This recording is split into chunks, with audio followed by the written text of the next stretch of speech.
জুলাই অভ্যুত্থানের প্রথম শহীদ আবু সাইদ হত্যায় 2 পুলিশের মৃত্যুদণ্ড। হাদি খুনের মামলায় ফয়সাল করিমের অস্ত্র আইনে 10 বছরের কারাদণ্ড। দলীয় প্রতীকে স্থানীয় নির্বাচনের বিধান বাতিল। জমুকা সংশোধনী বিলে পাক বাহিনীর সহযোগীর তালিকায় জামাত, বিরোধী দলের ওয়াকআউট। জ্বালানি তেলের হাহাকার চলছেই। খাদ্য সংকটের শঙ্কা ব্যবসায়ীদের। 3 দিন করে অনলাইন অফলাইন ক্লাসের পরীক্ষামূলক সূচি ঘোষণা শিক্ষামন্ত্রী। সরকারের মোকাবেলা চেষ্টার মাঝেও হামে আরও 7 শিশুর মৃত্যু। সন্তানকে নিয়ে হাসপাতাল থেকে হাসপাতালে ছুটছেন অভিভাবকরা। দেখছিলেন ক্রাউন সিমেন্ট সংবাদ শিরোনাম। 24 জুলাই অভ্যুত্থানে প্রথম শহীদ আবু সাইদ হত্যা মামলার রায়ে 2 পুলিশ সদস্যকে মৃত্যুদণ্ড দিয়েছে আন্তর্জাতিক অপরাধ ট্রাইব্যুনাল 2। পলাতক বরখাস্ত 3 পুলিশ কর্মকর্তাকে দেয়া হয়েছে যাবজ্জীবন কারাদণ্ড। এই রায় প্রত্যাখ্যান করেছে মৃত্যুদণ্ড পাওয়া 2 আসামি এএসআই আমির হোসেন ও কনস্টেবল সুজন চন্দ্র রায়। এই রায়ে সন্তুষ্ট নন আবু সাইদের পরিবার। বিস্তারিত সৈকত সাদিকের প্রতিবেদনে। টানা 36 দিনের জুলাই আন্দোলনে 2024-এর 16 আগস্ট পুলিশের গুলির সামনে বুক পেতে দিয়েছিল রংপুর বেগম রোকেয়া বিশ্ববিদ্যালয়ের ইংরেজি বিভাগের শিক্ষার্থী আবু সাইদ। পুলিশের গুলির সামনে এক পর্যায়ে মাটিতে লুটিয়ে পড়ে এই জুলাই যোদ্ধা, যার আত্মত্যাগের মধ্য দিয়েই ছাত্র জনতার জুলাই আন্দোলন সারা বিশ্বে আলোড়ন সৃষ্টি হয়। জুলাই অভ্যুত্থানে প্রথম শহীদ আবু সাইদ হত্যাকাণ্ডের ঘটনায় দায়ের হওয়া মামলায় বৃহস্পতিবার রায় ঘোষণা করেন ট্রাইব্যুনাল 2-এর বিচারপতি নজরুল ইসলাম চৌধুরী। গ্রেপ্তার হওয়া 6 জন এবং পলাতক 24 আসামি সহ মোট 30 আসামিকে বিভিন্ন মেয়াদে সাজা দেয়া হয়। আবু সাইদকে সরাসরি গুলির অভিযোগে 2 পুলিশ সদস্য আমির হোসেন ও সুজন চন্দ্র রায়কে দেয়া হয় মৃত্যুদণ্ড। পলাতক থাকা 3 পুলিশকে দেয়া হয়েছে যাবজ্জীবনের সাজা। একজন হচ্ছে আমির হোসেন, তিনি এএসআই, সুজন চন্দ্র ইনি কনস্টেবল। এই 2 জনের মৃত্যুদণ্ডে দণ্ডিত করা হয়েছে। যাবজ্জীবন সাজা হয়েছে 3 জনের। একজন হচ্ছে আরিফুজ্জামান জীবন, রবিউল ইসলাম নয়ন, বিভূতিভূষণ মাধব। এই মামলায় 1 নম্বর আসামি বেগম রোকেয়া বিশ্ববিদ্যালয়ের সাবেক ভিসি হাসিবুর রশিদ ওরফে বাচ্চু, 2 নম্বর আসামি রংপুর মহানগর পুলিশের সাবেক কমিশনার মনিরুজ্জামান ওরফে বেল্টু ও ছাত্রলীগ নেতা পমেল বড়ুয়াকে 10 বছরের সাজা দিয়েছে ট্রাইব্যুনাল। ডক্টর হাসিবুর রহমান বাচ্চু, তিনি রোকেয়া বিশ্ববিদ্যালয়ের সেই হতভাগা ভিসি। মনিরুজ্জামান বেল্টু পুলিশের সাবেক কমিশনার ছিলেন। মশিউর রহমান, আসাদুজ্জামান মণ্ডল, পমেল বড়ুয়া, তাদের প্রত্যেকের 10 বছর করে শাস্তি হয়েছে। এই রায়ে অসন্তোষ প্রকাশ করেছে আবু সাইদের পিতামাতা সহ স্বজনরা। আবু সাইদকে হত্যার নির্দেশদাতাদেরও সর্বোচ্চ শাস্তি চেয়েছেন তারা। এই রায়ে সন্তুষ্ট নয় আমি। কনস্টেবলের ঘেরে মৃত্যুদণ্ড হয়েছে, তাদের উপর লেভেলের অফিসাররা যারা সমর্থন করেছে গুলি করার জন্য, মারার জন্য, তাদের আড়ে গেছে। আমার ছেলে বিচার এখনো সঠিক হয় নাই, বিচার আরো করতে নাকি আমরা, এই জন্য আমার অন্তর ঠান্ডা হয় নাই। রায়ের পর তা প্রত্যাখ্যান করেন মৃত্যুদণ্ড পাওয়া 2 আসামি, নিজেদের নির্দোষ দাবি করেন।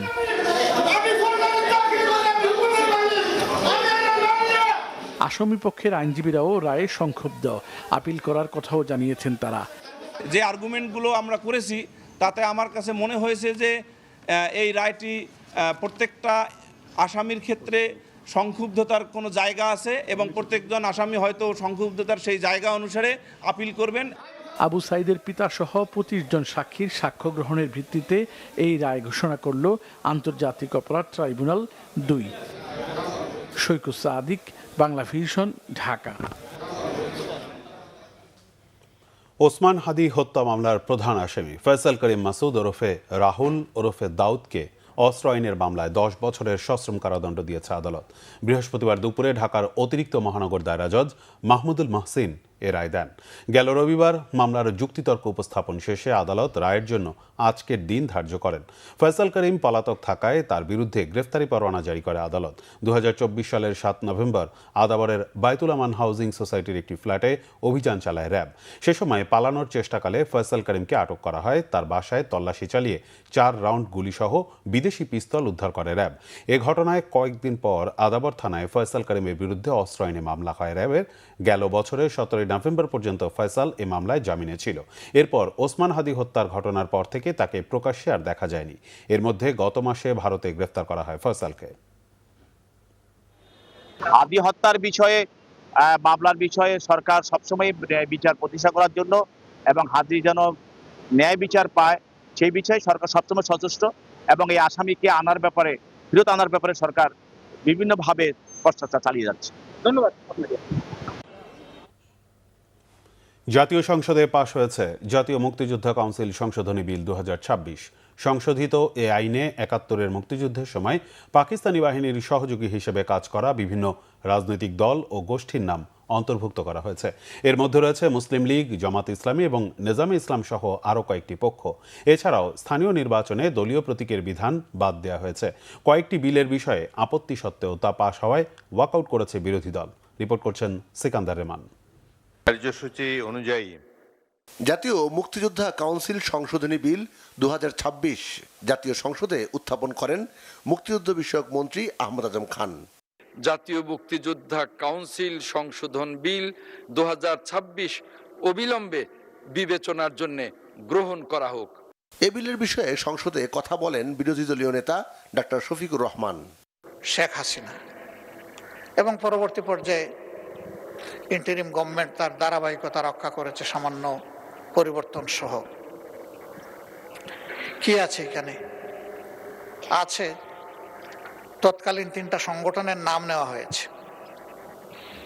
তৎকালীন মুসলিম লীগ, জামাতে ইসলামী, নেজামে ইসলাম পার্টি।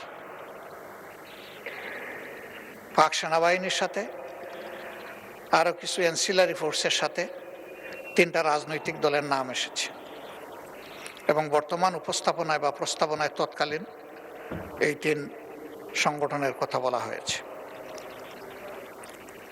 আল্লাহ ভালো জানেন 71 সালের এই চরম সময়ে কার কি ভূমিকা ছিল।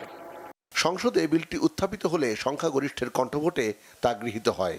সংসদের সামনে প্রশ্ন হচ্ছে, সংসদে উত্থাপিত আকারে জাতীয় মুক্তিযোদ্ধা কাউন্সিল সংশোধন বিল 2026 অবিলম্বে বিবেচনার জন্য গ্রহণ করা হোক।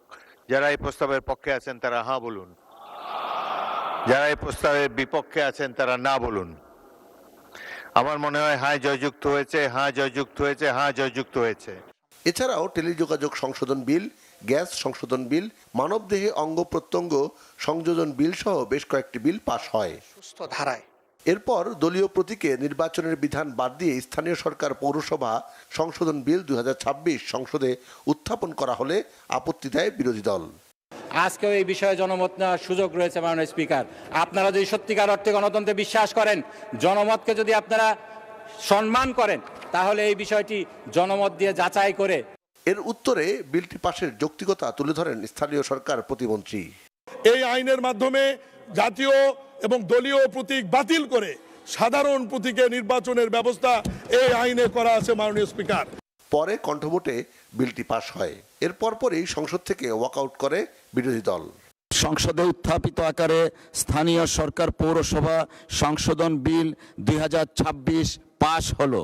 যে কয়টি গণবিরোধী বিল আজকে পাশ হয়েছে, আমরা তার দায় নিতে চাই না। এই জন্য আমরা এখন সংসদ থেকে ওয়াকআউট করছি।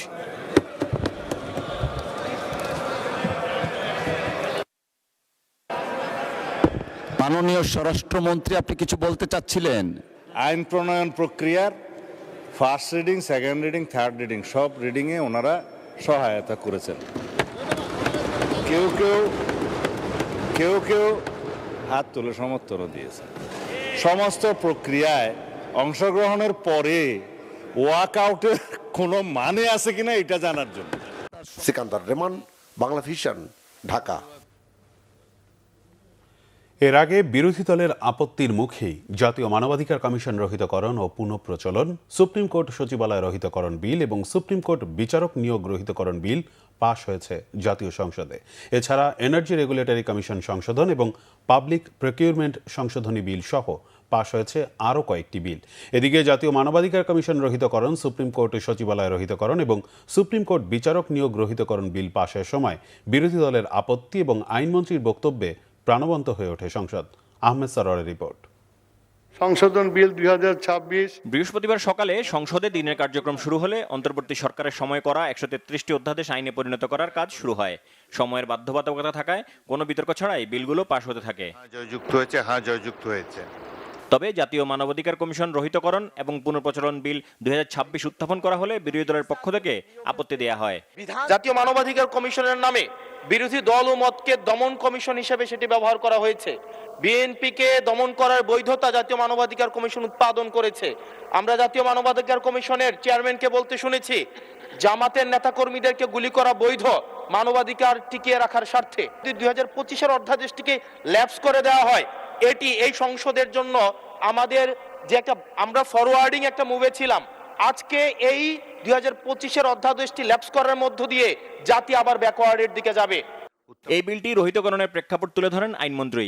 25 সালের অধ্যাদেশের 16 ধারাটা যদি একটু কেউ ভালো করে পড়েন তাহলে দেখবেন এটা ভিকটিমের জন্য আরেকটি মানবাধিকার লঙ্ঘনের সমান। প্রশ্নটা হলো, তদন্তের পরে মানবাধিকার কমিশন যখন আপনার মতো নিরপেক্ষ চেয়ারে বসে দুই পক্ষকে শুনানি দিচ্ছেন, শুনানির শেষে তারপরে আপনি যে বাদী হয়ে এক পক্ষের মামলা করলেন, can it be called a reasonable law? এরপর বিলটি সংখ্যাগরিষ্ঠের ভোটে পাশ হয়। জয়যুক্ত হয়েছে। সুপ্রিম কোর্ট সচিবালয় রহিতকরণ বিল সংসদে উত্থাপন করা হলে তাতেও আপত্তি জানায় বিরোধী দল। সুপ্রিম কোর্ট যেটা বলেছিল, বিচারপতি মঈনুল ইসলাম চৌধুরী এবং বিচারপতি আশরাফুল কামালের সমন্বয়ে গঠিত হাইকোর্ট বেঞ্চ বলেছিল, রাষ্ট্রের 3টি অঙ্গের কেউই সার্বভৌম নয়, প্রতিটি অঙ্গ সংবিধানের বিধিবিধান সাপেক্ষে স্বাধীন, শ্রেষ্ঠত্ব শুধু সংবিধানের, রাষ্ট্রের 3টি অঙ্গই সংবিধানের বিধিবিধান মেনে চলতে বাধ্য। আজকে আমাদের কাছে মনে হয়, যখন এই সংসদে দায়িত্বপ্রাপ্ত মন্ত্রীরা বলেন আমাদের সংবিধান অনুযায়ী 7(2) অনুযায়ী আমাদের সংসদ সার্বভৌম, তখন মনে হয় আইনের এতগুলা ডিগ্রি, সেই LLB করা থেকে শুরু করে LLM করা থেকে শুরু করে বার করা থেকে শুরু করে PhD করা থেকে শুরু করে সকলই বৃথা, আবার আইন নতুন করে শিখতে হবে আমাদেরকে। এর জবাবে আইনমন্ত্রী অধ্যাদেশটি রহিতকরণের কার্যকরণ তুলে ধরেন। উনি যে বইটা রিলাই করলেন সেই বইটা হলো মাহমুদুল ইসলাম সাহেবের কনস্টিটিউশনাল 3rd এডিশন, 946, 47, 948। এই 3টা পেজ মাননীয় সংসদ সদস্যকে পড়তে বলবো। সেখানে মাজদার হোসেন মামলার পোস্টমর্টেম আছে, সেখানে স্পষ্ট করে বলা আছে, অ্যানালজি দেওয়া আছে, রেফারেন্স দেওয়া আছে, আলোচনা করা আছে যে সুপ্রিম কোর্ট এই পার্লামেন্টকে ডিকটেট করতে পারে না যে এই আইন পাশ করো বা করো না। এবং এক্স্যাক্টলি আমি ওনার সাথে কণ্ঠে কণ্ঠ মিলিয়ে সুরে সুর মিলিয়ে বলতে চাই, রাষ্ট্রের 3টি অঙ্গ কেউ সার্বভৌম নয়, প্রত্যেকের একটা লিমিটেশন আছে। পরে সংখ্যাগরিষ্ঠের ভোটে বিলটি পাশ হয়। এরপর সুপ্রিম কোর্ট বিচারক নিয়োগ রহিতকরণ বিল উত্থাপন করা হলে এই বিল নিয়েও পক্ষে বিপক্ষে বিতর্ক জমে ওঠে অধিবেশনে। অসংখ্য এখানে ক্রাইটেরিয়া দেওয়া আছে, যেটা অত্যন্ত একটা ভালো আইন, সে ভালো আইনটাকে কেন আজকে এখানে এসে বাতিল করার কথা বলা হচ্ছে মাননীয় স্পিকার, সেটা আমাদের বুঝে আসে না। এই জুলাই সনদের 31 নম্বর ধারার মধ্যে বলা আছে, এই সুপ্রিম কোর্টের বিচারকদের নিয়োগ করার জন্য আলাদা একটা কমিশন করার কথা বলা হয়েছে, একটা কাউন্সিল করার কথা বলা হয়েছে। সেই জায়গাটাতে একটা মাত্র নোট অফ ডিসেন্ট আছে বিএনপির পক্ষ থেকে, সেই নোট অফ ডিসেন্টে তারা কিন্তু এই মূল প্রস্তাবের বিরোধিতা করে নাই। ওনারা আর্টিকেল 31-এর লেফট হ্যান্ড কলামকে রিলাই করছেন। লেফট হ্যান্ড কলামে আছে, সুপ্রিম কোর্টের বিচারক নিয়োগ সংবিধানে এরূপ যুক্ত করা হইবে যে সুপ্রিম কোর্টের বিচারক নিয়োগে প্রধান বিচারপতির নেতৃত্বে একটি স্বাধীন বিচার বিভাগীয় নিয়োগ কমিশন গঠন করা হইবে। এটা ওনার বক্তব্য, ওনারা রিলাই করছেন। আমরা বিএনপি বলেছি যে আমরা বিচারক নিয়োগ সংক্রান্ত বিষয় আইন প্রণয়ন করব। এই জায়গাটা এসে আসেন, আমরা সংবিধান সংশোধনের যে বিশেষ কমিটি করতে চাচ্ছি, আমরা সেই কমিটির কাছে ফিরে যাই। তা না করে যদি আমরা কথায় কথায় এখন বিরোধিতা করি আর পিছনে বসে ফ্যাসিস্টরা হাতে তালি দিচ্ছে। আমার মনে হয় পরে সংখ্যাগরিষ্ঠের ভোটে পাশ হয় এই বিলটিও। হয়েছে আহমেদ সরওয়ার, বাংলা ভিশন, ঢাকা। বিল 2026 নব্য ফ্যাসিজমের পথে হাঁটছে বিএনপি, অভিযোগ করেছেন সংসদের বিরোধী দলীয় নেতা ডাক্তার শফিকুর রহমান। বলেন, তাদের উদ্দেশ্য জনগণের সাথে প্রতারণা করা। এর প্রতিবাদ জানাতেই ওয়াকআউট করেছে বিরোধী দল। বৃহস্পতিবার ত্রয়োদশ জাতীয় সংসদের প্রথম অধিবেশনের 12তম বৈঠক শেষে এসব কথা বলেন তিনি। এ সময় তিনি আরও বলেন, তারা চান না এখানে নির্বাহী বিভাগের হস্তক্ষেপ থাকুক, কিন্তু বিএনপি আগের সময়েই ফিরে গেছে। তারা প্রমাণ করেছে হাসিনা খারাপ, কিন্তু হাসিনার নীতি ভালো ছিল। এ সময় বিরোধী দলীয় চিফ হুইপ নাহিদ ইসলাম বলেন, প্রশাসক নিয়োগ করেছে স্থানীয় প্রশাসন যেন দাঁড়াতে না পারে। আজ সংসদকে কলুষিত করা হয়েছে বলেও মন্তব্য করেন তিনি।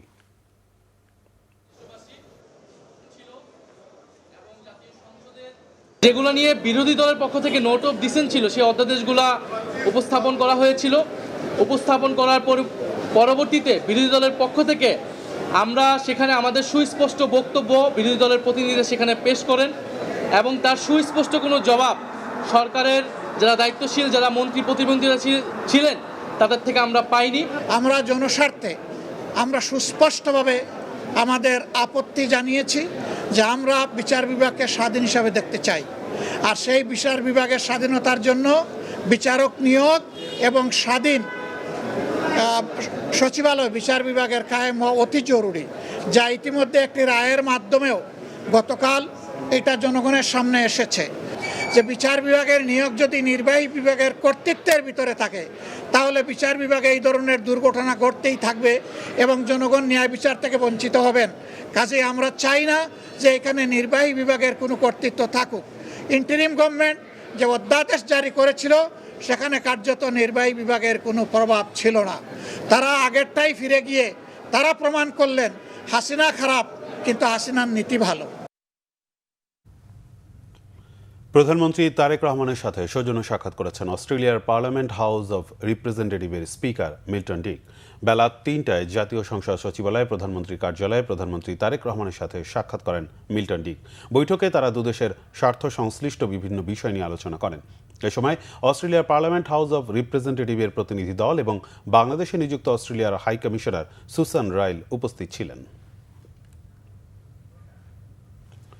রাজধানীর খিলগাঁওয়ের 5 বছরের শিশু রাতুল ও আগারগাঁওয়ের পানি বিক্রেতা বৃদ্ধা শাহানুর বেগমের পাশে দাঁড়িয়েছেন প্রধানমন্ত্রী তারেক রহমান। বৃহস্পতিবার আমরা বিএনপি পরিবারের পক্ষ থেকে এই আর্থিক সহায়তা দেওয়া হয়। 5 বছর বয়সী শিশু রাতুলের কাঁধে সংসারের বোঝা, এমন একটি প্রতিবেদন সংবাদ মাধ্যমে প্রকাশিত হলে বিএনপি চেয়ারম্যান ও আমরা বিএনপি পরিবারের প্রধান পৃষ্ঠপোষক প্রধানমন্ত্রী তারেক রহমান এর দৃষ্টিগোচর হয়।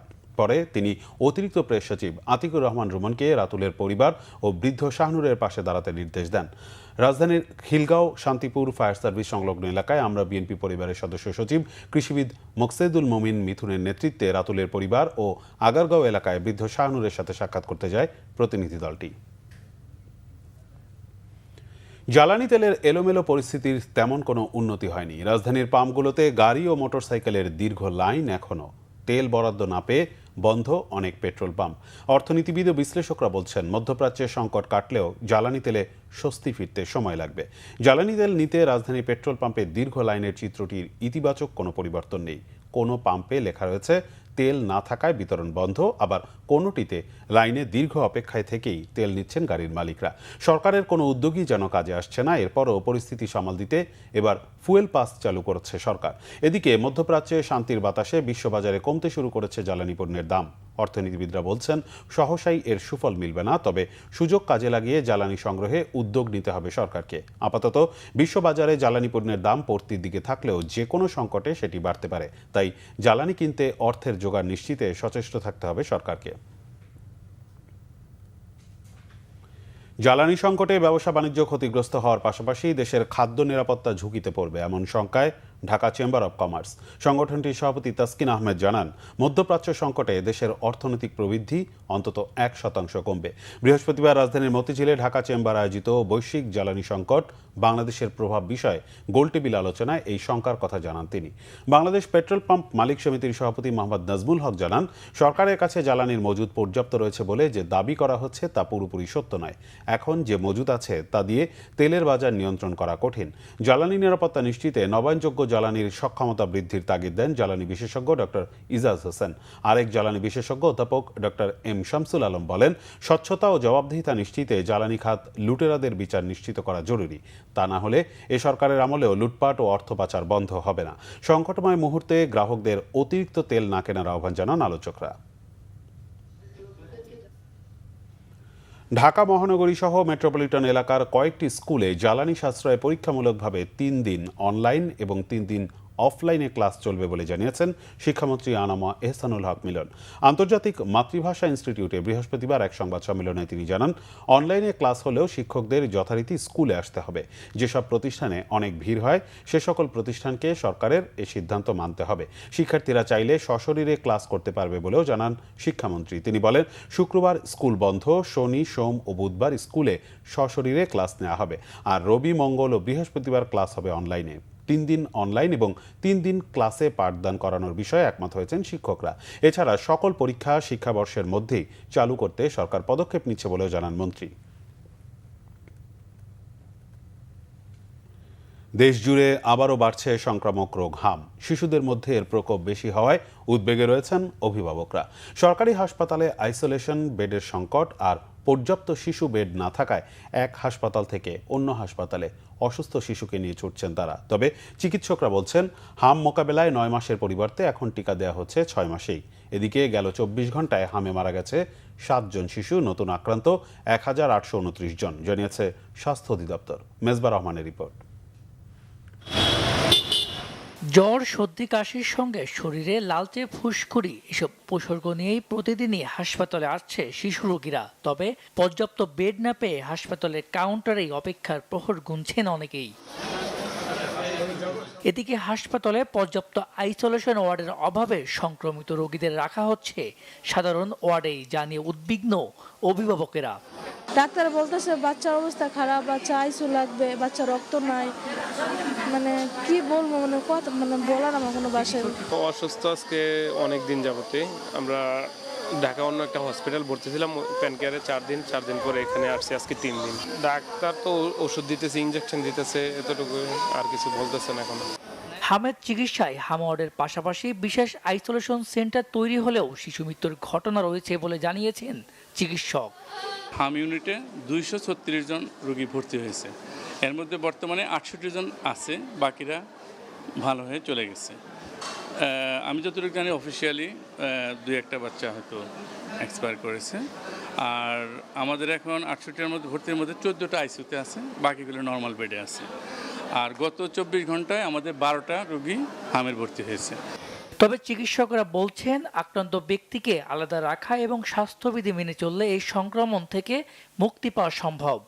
তবে আমার সাজেশন থাকবে যে একটা বাসায় যদি 3-4টা বাচ্চা থাকে, একটা বাচ্চা মিজেস হলে ওকে আইসোলেট করে ফেলা, যে অন্য বাচ্চাগুলো যাতে কন্ট্যাক্টে না আসে, কারণ এগুলো তো ড্রপলেট হাসি কাশির মাধ্যমে ছড়ায়। এবং আশেপাশের যে বাড়িঘরগুলো আছে সেগুলোতে বাড়িতে যেন না যায়। আইসোলেশন একটা বড় কথা। ওই বাচ্চা যদি দেখা যায় রেসপিরেটরি ডিস্ট্রেস হচ্ছে না, শ্বাসকষ্ট হচ্ছে না, ডায়রিয়া হচ্ছে না, বা অন্য কোনো সমস্যা হচ্ছে না, তো ভালো, অটোমেটিক্যালি ভালো হয়ে যাবে। দেশের প্রতি জেলায় ছড়িয়ে পড়া হাম মোকাবেলায় সরকার যথাযথ পদক্ষেপ নেবে বলেও প্রত্যাশা অভিভাবকদের। মেজবা রহমান, বাংলা ভিশন, ঢাকা। তথ্য ও সম্প্রচার মন্ত্রী জহিরুদ্দিন স্বপন জানিয়েছেন, ডিজিটাল সিকিউরিটি আইন সংস্কার চায় সরকার। এজন্য গণমাধ্যম সংশ্লিষ্টদের সাথে শিগগিরই আলোচনা করা হবে। এদিকে সিপিডির সম্মানীয় ফেলো ডক্টর দেবপ্রিয় ভট্টাচার্য বলেছেন, রাজনৈতিক সক্ষমতা না থাকা ও আমলাতন্ত্র নিয়ন্ত্রণ করতে না পারায় অন্তর্বর্তীকালীন সরকার সংস্কারে সফল হতে পারেনি। রাজধানীতে ইআরএফ কার্যালয়ে এক সমঝোতা স্মারক অনুষ্ঠানে এসব কথা বলেন তারা। তথ্য ও সম্প্রচার মন্ত্রী আরও জানান, সকলের নিরাপত্তা নিশ্চিত করতে চায় সরকার, তবে স্বাধীনতা ও নৈরাজ্যের পার্থক্য অনুধাবন জরুরি বলেও মন্তব্য করেন তিনি। অনুষ্ঠানে ডক্টর দেবপ্রিয় ভট্টাচার্য বলেন, অন্তর্বর্তীকালীন সরকার বৈধ হলেও তারা অনির্বাচিত ছিল, তবে বর্তমান সরকার নির্বাচিত হওয়ায় তারা আমলাতন্ত্র মোকাবেলা করতে পারবে। এক্ষেত্রে স্বচ্ছতা, জবাবদিহিতা ও নজরদারি থাকতে হবে বলেও মনে করেন তিনি। সংস্কার একটি চলমান প্রক্রিয়া উল্লেখ করে তিনি আরও বলেন, অর্থনীতিকে গতিশীল রাখতে সংস্কার অব্যাহত রাখতে হবে। প্রধানমন্ত্রী তারেক রহমানের ছেড়ে দেয়া বগুড়া ৬ আসনে উপনির্বাচনে বিপুল ভোটে বিজয়ী হয়েছেন বিএনপি প্রার্থী রেজাউল করিম বাদশা। এদিকে শেরপুর ৩ আসনে জয়ী হয়েছেন বিএনপি প্রার্থী মাহমুদুল হক রুবেল। রাতে উপনির্বাচনে রিটার্নিং কর্মকর্তা ফজলুল করিম তাকে বিজয়ী ঘোষণা করেন। রিটার্নিং কর্মকর্তা জানান, শান্তিপূর্ণ পরিবেশে সুষ্ঠুভাবে ভোট সম্পন্ন হয়েছে। উপনির্বাচনের মোট ১৫১টি কেন্দ্রের প্রাপ্ত ফলাফলে বিএনপি মনোনীত ধানের শীষ প্রার্থী রেজাউল করিম বাদশা পেয়েছেন ১,৩৩,২১৫ ভোট। তার নিকটতম প্রতিদ্বন্দ্বী জামাতের প্রার্থী আবিদুর রহমান সোহেল দাঁড়িপাল্লা প্রতীকে পেয়েছেন ৫৭,১৫৯ ভোট। এর আগে সকাল ৭:৩০ থেকে বিকেল ৪:৩০ পর্যন্ত এই আসনের ভোট গ্রহণ অনুষ্ঠিত হয়। এই আসনে মোট ভোটার সংখ্যা ৪,৫০,৩০৯ জন। মোট ভোট পড়েছে ১,৯১,৬১৬টি। দেশের বাজারে এসেছে ভিভো V70 FE এবং V70 নামে দুটি স্মার্টফোন। ফোন দুটি যে কোনো মুহূর্তকে ক্যাপচার করবে স্মার্টভাবে। ভিভো V70 FE স্মার্টফোনে রয়েছে ২০০ মেগাপিক্সেল OIS ক্যামেরা, যা 30x জুম স্ট্যাবিলিটি সহ ভ্রমণের ছবিগুলো হবে পরিষ্কার, সঙ্গে শটের স্থিরতাও নিশ্চিত করবে। এর AI ম্যাজিক ল্যান্ডস্কেপ যেমন স্লো টাউন ও অরোরা স্টাইলের ভিজুয়াল ফিচার দিয়ে ছবি আরও আকর্ষণীয় করবে। মিরর পার্পল ও অসান ব্লু দুই রঙে আসা ভিভো V70 FE স্মার্টফোনে রয়েছে ৭,০০০ mAh ব্লু ভোল্ট ব্যাটারি এবং ৯০ ওয়াট ফ্ল্যাশ চার্জ। এতে রয়েছে 1.5K infinity AMOLED display, MediaTek Dimensity ৭৩৬০ turbo processor. Origin ও SAT6 পারফরমেন্স মিলবে চমৎকার অভিজ্ঞতা।